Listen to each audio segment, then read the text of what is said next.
अस्सलामुअलैकुम। मैं खुशबू Medina museum के चैनल पर आने वाले तमाम मोअज़्ज़िज़ मेंबरान को खुशामदीद कहता हूँ।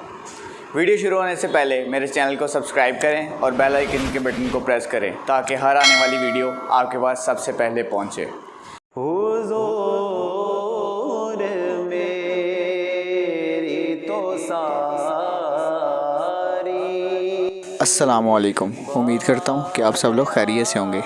आज फिर एक नई वीडियो के साथ आपकी खिदमत में हाज़िर हुआ हूँ, जिसमें आपको एक शीशा दिखाया जा रहा है जो कि दीवार तमीर करदा नूरुद्दीन ज़ंगी रहमतुल्लाह अलैह से मंसूब है।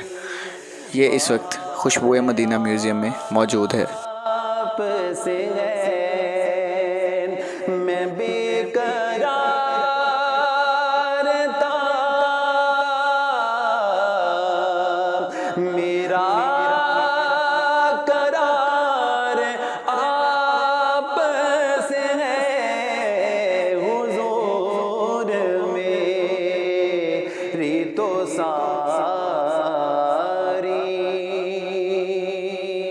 मोहब्बतों